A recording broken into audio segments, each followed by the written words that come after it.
Her manicured hand trembled as she reached for the wallet. Their fingers brushed, and something electric passed between them. She had no idea this stranger was about to unravel everything she thought she was.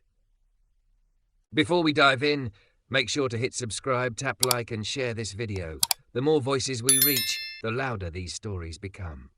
Wind barreled down Riverside Park, pushing copper leaves while I power-walked in a fitted trench, skirt clinging to my hips, blouse snug across my chest, tote biting my shoulder. 11:52. 8 minutes until I was supposed to sell a future to men who priced compassion in quarter points.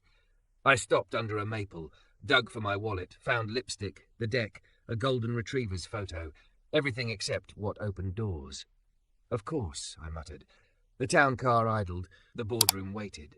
Across the path, a tall man in city coveralls watched with the care of someone who refuses to startle birds, rake propped against a bench, sleeves rolled, posture loose. His eyes were steady, warm. "Ma'am," he called low. "You lose something?" Reflex tightened my grip. "Warnings, don't engage, keep moving." "I'm fine," I said, which sounded like what it was. He jogged a few strides, lifted a silver-edged rectangle. "Found this by the fountain. Madison Cole?" I froze. Relief flashed hot. I reached without stepping closer, as if distance could arbitrate trust. He placed the wallet in my hand with no ceremony. "Everything's there. Cards, some cash, and a dog who looks like he knows secrets." A smile tugged one corner of his mouth. I opened it. Platinum card, 300s, Baxter's sun-faded muzzle, intact. Heat rose in my face because I had built a story where I was the mark and he was the twist. "Thank you," I said, softer than planned. "Hope your meeting goes how you need," he said, already returning to the rake. "I'm Jordan." "Madison," I answered. I tucked the wallet deep and hurried out. Yet in the mirrored lobby I saw his grin again and the way my body had braced at his voice. The boardroom air was refrigerated. "Meridian's burn will decline 12% in Q2, I said, laser pointer steady. "We retain core engineering talent, wind down vanity labs, reposition the app to enterprise license." Words I'd lived in for months fell with practiced crispness. Under them a question threaded itself, save or strip. I kept saying optimize, like language could be neutral. "Your father would accelerate headcount reductions," said Simmons. "Market punishes patience." "My father is dead," I answered, "and I am running the company." Presence had always been armor. Suddenly it felt heavy. Polite applause. After, my assistant whispered that security reactivated my badge and the car had extended. "My badge issue," I repeated, thinking how close a misplaced object had come to toppling a day built not to topple. I didn't sleep. Spreadsheets marched. So did Jordan's certainty. Everything's there. In my world, nothing stayed there without a fee.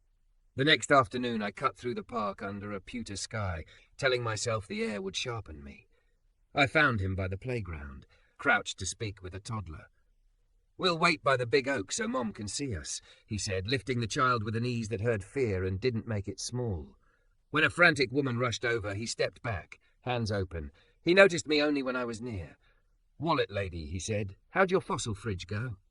"Cold," I admitted. "Let me buy you lunch." The sentence escaped legal review. "Not necessary," he said. "Returning things isn't billable." "Please," I said. Curiosity tugged. "There's a diner on 110th that doesn't mind boots," he offered. Inside maps, light pooled on laminated menus, coffee steamed. An elder man behind the counter called, "Jordan, your usual," then eyed me kindly. "You're safe here." I smiled as if safety were my default. "Jordan Matthews," he said when Muggs landed. "Night classes at City Tech. Environmental systems. The park pays rent till the degree pays better." My fork paused. "You're an engineer." "Becoming," he said. "I want to make cities breathe. Shade where there wasn't. Stormwater that doesn't drown basements. Spaces you don't have to buy your way into." I told him what I did. He asked if I saved companies or skinned them. No venom. Curiosity like a scalpel. I gave the measured answer about long-term value. He nodded, storing data. We shook hands at the corner. At home, 30 floors of glass reflected a skyline drunk on itself. I looked down at the ribbon of trees and wondered about belonging you didn't purchase. My phone hummed with my sister's name and my mother's opinions. I silenced it, set the wallet on marble, and ran a thumb over Baxter's worn muzzle. Everything's there, I thought, and suspected the missing part was not an object. On the third morning, I returned to the park like someone arriving for confession. Jordan sat under the maple, a calculus book open. I sat without asking. Integrals, I said, peering at the page. Friend or foe? Both, he said. Like CEOs. He side-eyed me, amused, then sobered. What you carry looks heavy. I made it heavy, I said. I keep choosing control and calling it care. Maybe it was care, he offered. Maybe it's fear now. A quiet opened, wind-stitched leaves along the path. I looked at his hands, steady, nicked, used to hold delicate things, and felt an ache outside any road map.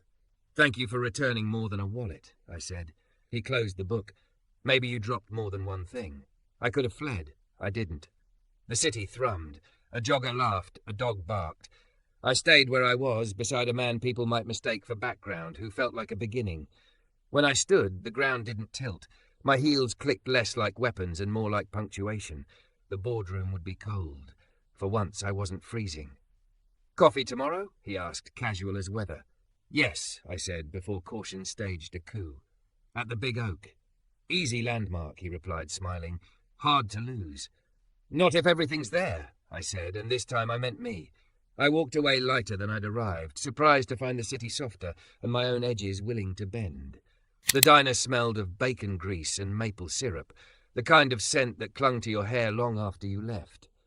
Madison sat opposite Jordan in a cracked vinyl booth, her curves pressed against the edge of the table, every inch of her posture radiating both confidence and discomfort. She'd never eaten anywhere like this, not in her adult life. Deals were made over filet mignon, wine lists longer than novels. Yet here, the waitress refilled her coffee without asking, and families laughed so loudly it would have been considered disruptive at her usual places. Relax, Jordan said, stirring sugar into his mug. Nobody's judging you for not knowing how to order eggs. She smirked, cheeks warming. I know how to order eggs. You looked at the menu like it was written in another language. Fine, she admitted, lowering her voice. I panicked when I didn't see the word soufflé anywhere. Jordan chuckled, a rich sound that made her chest tighten. Soufflé for lunch? No wonder you look like you need saving. The waitress set down 2 plates, his with pancakes the size of hubcaps, hers with scrambled eggs she hadn't realized came with hash browns and toast. Madison stared at the grease sheen on the plate. Her body, thick and curvy, had always drawn attention in boardrooms where power preferred pencil-thin women. She worked hard to look polished, sculpted. Eating food like this felt almost rebellious. Try it, Jordan said, nodding at the toast. Not everything in life needs to be optimized. She picked up a piece, bit into the buttery crust, and laughed. You're insufferable. I've been called worse, he said, eyes gleaming. Conversation flowed easily. Jordan told her about growing up in foster care after his parents died in a car crash. He spoke with no self-pity, only matter-of-fact resilience. I learned early to depend on myself. The park job? It's temporary. 2 semesters left till I finish my degree in environmental engineering. Engineering? She repeated, eyebrows raised. I thought. You thought I was just a guy with a rake, he finished for her, not unkindly. I didn't mean it like that, she said quickly. Sure you did. He leaned back, not offended, but direct. It's okay. People see coveralls and decide they know the story. I stopped getting mad about it years ago. Her throat tightened. She wanted to argue, but couldn't. That had been her exact thought the first time she'd seen him. And you? He asked, cutting into his pancakes. What do you do when you're not losing wallets in parks? Madison smiled ruefully. I run Coal Dynamics. We acquire struggling companies and restructure them. Save them or strip them. She blinked, caught off guard. Depends on the situation. He nodded slowly, chewing as though her answer was a data point. Must be heavy, knowing your decisions can uproot thousands of lives. No one ever said it like that. To her board, employees were line items. To competitors, they were leverage. To Madison, they'd been abstractions, until now. Sometimes it is, she admitted. Silence stretched. She looked at his hands, large and steady, with calluses that told their own story. Her own hands, manicured and delicate, rested against the coffee mug as though bracing for something. When they finished, she offered to pay, but he shook his head. You invited me. Let me at least split. She opened her wallet, hesitating. For the first time in years, money felt clumsy, like an obstacle instead of a solution. Outside the diner, the October wind hit her face, sharp and sobering. They walked side by side to the corner where their paths would split. "Thanks," she said, adjusting her coat. "For lunch. For everything." "Don't thank me," Jordan said with an easy smile. "Just don't lose your wallet again." Her laugh slipped out before she could stop it, rich and unpolished. He tipped his head in farewell, crossing toward the park, while she turned toward the glass canyon of Midtown. That night, in her penthouse 30 floors above the city, Madison tried to focus on merger documents. Her sister called, asking why she sounded distracted. "A man returned my wallet," she confessed vaguely. "So? That's good?" Sequoia teased. "It feels like more than that." "Madison, not every kind gesture is destiny." But Madison wasn't sure. She replayed Jordan's words about employees, his bluntness about her work. He'd looked straight through her armor without flinching. In her world, people catered, angled, manipulated. No one challenged her, and yet she'd walked away from lunch feeling lighter. 3 days later, she detoured through Riverside Park again, telling herself she needed fresh air. She found him kneeling by a flower bed, hands buried in the soil. He looked up, brushing dirt from his cheek. "Back already? Thought CEOs didn't get breaks." "I like it here," she said honestly. He handed her a spare trowel, then help. She hesitated, then crouched beside him, expensive coat dragging against the dirt. Her manicured nails filled with soil as she loosened roots and pressed flowers into place. She should have felt ridiculous, but instead she felt human. "What about your family?" she asked quietly. "Not much to tell. They were good people. Believed in helping others, building community. I try to honor that." "My father taught me sentiment was weakness," she said, voice cracking before she could stop it. "That empire is built on ruthlessness." Jordan looked at her, dark eyes steady. "And what do you believe?" Her heart pounded. "I don't know, not anymore." The words lingered between them as their hands brushed in the soil. Heat surged through her chest, not from embarrassment, but recognition. When she rose to leave, dusting dirt from her coat, he caught her gaze with quiet intensity. "Madison, we come from different worlds." "I know," she whispered. "Then why are you here?" She didn't have an answer. She only knew she would come back. That night, as the city glittered beneath her penthouse window, she admitted the truth to herself. The wallet wasn't the only thing she'd recovered that day in the park. Something inside her, long buried beneath numbers, deals, and expectations, was stirring awake. She wanted to see him again. Not for gratitude, not for curiosity, for herself. Madison hadn't planned to see him again so soon, but by Saturday morning she was back at Riverside Park. This time she didn't bother with excuses about fresh air or clearing her head. She wanted to see Jordan. She spotted him by the pond, hunched over textbooks spread across a bench beneath the glow of a street lamp, even though it was broad daylight. The sight tugged at something inside her. He looked so focused, scribbling notes in the margins with a cheap pen, his dark brow furrowed. Her chest tightened as she realized he was building a life through sheer determination, while she had inherited a kingdom. "Calculus waits for no one?" she teased, stepping closer. He looked up, startled, then smiled when he recognized her. "You caught me. Weekend warriors hit the gym. I hit integrals." "Sounds intense." She set her briefcase down and eased onto the bench beside him, her skirt hugging her thighs as she sat. "Depends who you ask," he said, closing the book. "Some people think numbers are lifeless. For me, they're just a different way of explaining why things move the way they do." Madison studied him, struck by how naturally he could make something complex sound simple. "You remember the merger I told you about? Henderson Technologies?" "Sure. Cold fridge boardroom." She smirked. "Exactly. I keep wondering if I'm helping people or just rearranging money." Jordan turned, giving her his full attention. "What does your gut say?" "My gut hasn't been relevant in years. My father trained me to ignore it, said instincts were distractions. Only data mattered." He leaned back, watching the pond. "Data doesn't lie, but it doesn't tell the whole story either. Kids in foster care are data points too, numbers on a chart. None of those numbers showed who we really were, what we could become." The words pierced her. In the boardroom, people were data points too. Costs, liabilities. She suddenly hated how easily she'd accepted that. They sat in silence, watching ducks skim the water. A strange comfort settled between them. She wasn't Madison the CEO here. She was just a woman, feeling seen in a way she hadn't in years. "Jordan," she said softly, You've made me question things I thought were carved in stone. He gave a half smile. Questioning isn't bad. Means you're still awake. Her phone buzzed, pulling her back to reality. A message from her assistant. Don't forget dinner with investors at 7. She slipped it back into her bag without replying. Duty calls? Jordan asked. Always. She hesitated. But I don't want to leave. He glanced at her, his gaze steady. Then don't. The words lingered in her chest long after she left. On Monday, the weight of expectation came crashing back. In the executive meeting, board member Richard Sterling confronted her about the Henderson deal. You're being too generous with the severance packages, he snapped. This isn't charity. These people have families, Madison countered, her voice firm. They deserve transition support. Sterling narrowed his eyes. Since when do you care about individual employees? Your father would never. My father isn't here, she said, surprising even herself with the steel in her tone. The room fell silent. She gathered her papers with trembling hands, but inside she felt stronger. That evening, her sister Sequoia showed up at her penthouse with a bottle of wine. Mom called, Sequoia said, pouring 2 glasses. She's worried about you. Madison stiffened. Why?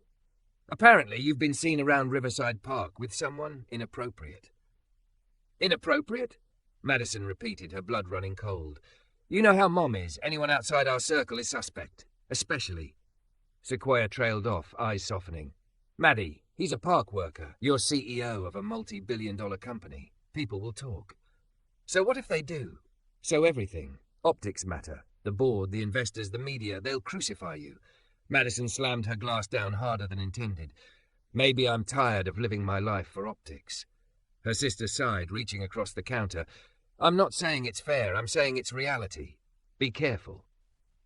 After she left, Madison stood by the window, staring down at the park nestled among skyscrapers. From this height it looked small, fragile, yet it was the only place she felt like herself.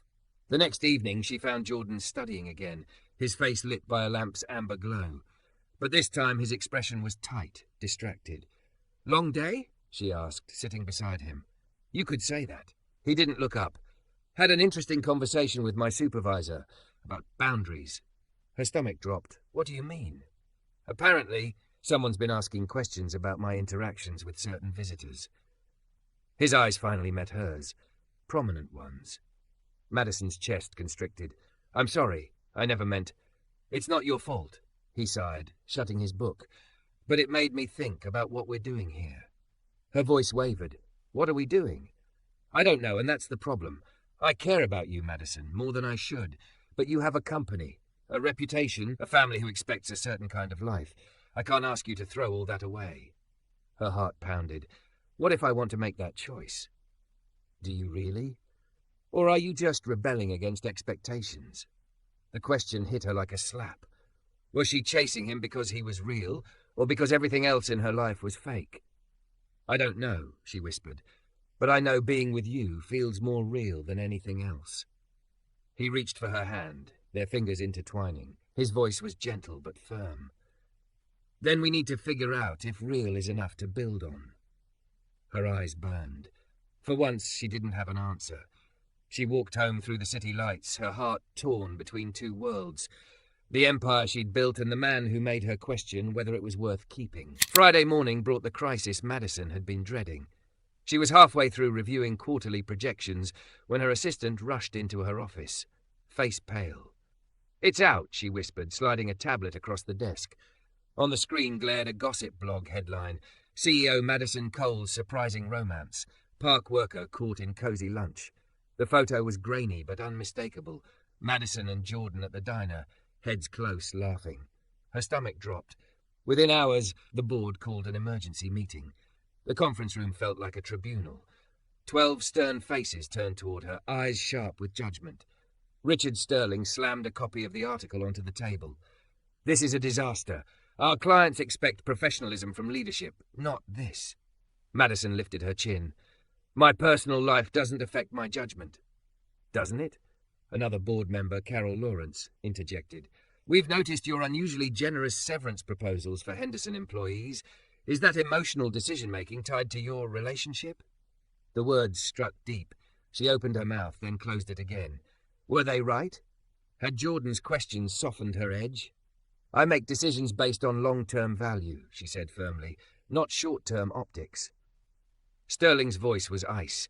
Your father built this empire on pragmatism, not sentiment. If you can't separate feelings from responsibilities, perhaps you're not ready for this role. The threat hung heavy in the room.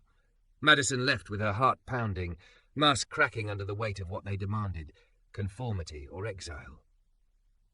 That evening she drove to Jordan's neighborhood, a modest complex with peeling paint and children playing in the courtyard. She hesitated before knocking, but when the door opened, there he was. In jeans, a faded Georgetown t-shirt, textbooks stacked behind him. They know, she blurted, stepping inside. The board, the press, everyone. He shut the door gently, leaning against it. I saw the article. They threatened my position, she admitted, her voice breaking. Said I'm compromising business judgment with sentiment. His jaw tightened. And what did you tell them? Nothing yet. She looked around his small apartment, walls pinned with sketches of sustainable city plans, handwritten notes taped to the fridge, dreams made tangible. Her throat ached. But they're not wrong about one thing. I am changing. Since meeting you, I can't make decisions the same way. I see faces behind the numbers now. Jordan crossed the room, stopping just short of her. And is that bad? If I lose the company, I lose the chance to help anyone.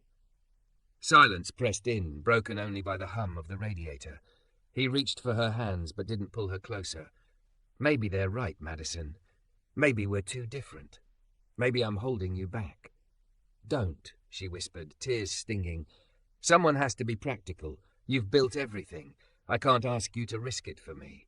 Her chest heaved. I love you. The words spilled out, raw and trembling. His eyes closed, pain flickering across his face. I love you too, but sometimes love isn't enough. The words hung like a sentence. She wanted to argue, to scream, but she couldn't. She left his apartment with her heart splintering, the city lights blurring through tears. The weekend dragged like a wound. She ignored calls from her mother, her sister, even her most loyal board allies. By Sunday morning, she found herself wandering Riverside Park, desperate for clarity, and there he was. Jordan stood in a small circle of children, crouched low to their level, pointing at the trees. Why do leaves change colour? A little girl asked. Because they're getting ready for winter, he explained, voice gentle. The tree stops feeding them, and their true colours show through. The children listened with wide eyes, asking more questions, their laughter ringing out when he made silly faces to illustrate. Parents gathered nearby, some smiling, some sceptical. Madison sat on a distant bench, watching him. Something shifted inside her. He wasn't just a man who had returned her wallet. He was a leader, a teacher, someone who gave back without expectation. And she realized what she wanted wasn't to cling to the empire she'd inherited. It was to build something that mattered, like he did. When the children were collected by their parents, Jordan finally noticed her.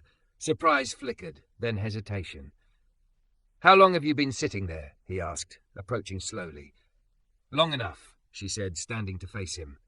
Her heart raced, but her voice was steady. I called an emergency board meeting for tomorrow morning. Madison? His tone carried warning. It's not rash, she insisted. It's the most rational decision I've ever made. He frowned. What decision? To tell them that my personal life is none of their business, but my business choices, those are absolutely their concern. I'm restructuring Henderson to preserve jobs while improving efficiency, and I'm proposing a new division focused on sustainable community development. His eyes widened. You'd risk everything. She stepped closer, gripping his hands. I'd be choosing everything that matters. I love you, Jordan. Not because you're safe, not because you're easy, but because you've shown me who I could be if I stopped living for everyone else's expectations. Will you take this risk with me? For a long moment he said nothing, searching her face. Then he cupped her cheek, his thumb brushing away the trace of a tear. I love you too. And yes, I'll take any risk if it means building something real with you. Their kiss was soft but certain, the kind that didn't ask questions but promised answers. That night, for the first time in years, Madison didn't review projections or prepare rebuttals. She slept soundly, her heart steady, ready to face the board not as the daughter of a ruthless empire, but as a woman who had finally found herself. Monday morning dawned grey, the kind of muted light that made the glass towers of Manhattan look like ghostly sentinels. Madison Cole walked into the Cole Dynamics boardroom, not as her father's daughter, but as her own woman. Her heels struck the polished floor with deliberate calm. "Before we discuss my personal life," she began, voice steady though her pulse raced, "let's review quarterly performance." Charts and numbers glowed across the screen. Revenue is up 12%. Client satisfaction has increased for the third straight quarter since implementing more ethical acquisition practices. These are results, and they come not from sentimentality, but from strategy that values people as assets, not liabilities. Some board members nodded. Others remained stone-faced. Sterling, as expected, pounced. "Performance aside, your relationship creates liability. What happens when it ends badly? What happens to your judgment then?" Madison's eyes sharpened. "With respect, Richard, you've been divorced 3 times. Should we question your judgment based on your personal relationships?" A ripple of shock moved around the table. She pressed on before anyone could recover. "I am proposing a new division, Cole Community Solutions. We will partner with environmental engineers and urban planners to revitalize underserved neighborhoods.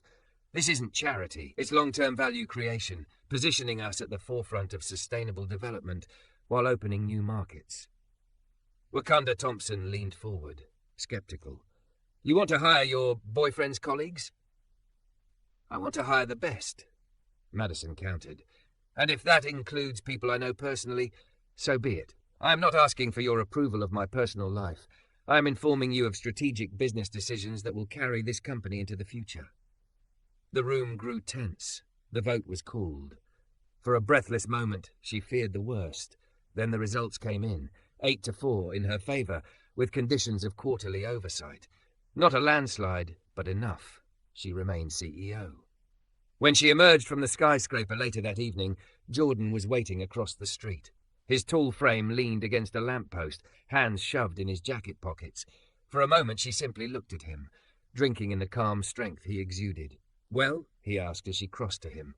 "Still employed," she said with a grin. "Barely." Relief softened his features. She slipped her arm through his. "Want to help me design a sustainable development division?" His eyebrows lifted.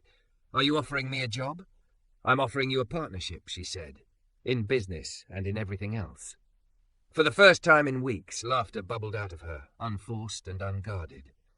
6 months later, Riverside Park looked different. Tents, booths and bright banners filled the pathways for the first community development fair hosted by Cole Community Solutions. Families explored interactive exhibits on renewable energy. Teenagers signed up for internships. Seniors spoke with volunteers about neighborhood revitalization projects. Jordan, now a graduate and the newly appointed lead environmental engineer for the division, guided visitors through models of sustainable urban spaces. He moved with an ease that drew people in, explaining stormwater systems to one group, showing children how vertical gardens worked for another. His voice carried the quiet authority of someone who knew not just the theory, but the need. Madison stood at the information booth, greeting community leaders and potential investors, but her eyes often strayed toward Jordan. She saw how he connected with people in a way she never could from behind a boardroom table. And she loved him for it. "Proud of your boyfriend?" Sequoia teased, appearing at her side. "Proud of my partner," Madison corrected. "And yes, incredibly." Her sister smiled, eyes warm. "Mom's coming around. Slowly. She'll never admit it, but I think even she respects his work ethic." Madison exhaled, tension she hadn't realized she was holding easing from her shoulders. "You're different," Sequoia added softly. "Happier. More yourself." Madison's gaze found Jordan again. "That's because I am myself, for the first time in years." Later that afternoon, an elderly woman approached Jordan, arms folded skeptically. "Young man, what makes you think these fancy plans will work in real neighborhoods? Promises before." Jordan didn't flinch. "Because I grew up in real neighborhoods, ma'am. I know what families need. Safe spaces, economic opportunities, community connections. These aren't fancy plans. They're practical solutions." The woman studied him for a long moment, then nodded. "All right. Tell me more." Madison watched, a smile tugging at her lips. She remembered her own skepticism the day he'd first returned her wallet. And now here she was, watching him change minds the same way he had changed hers, with honesty and conviction.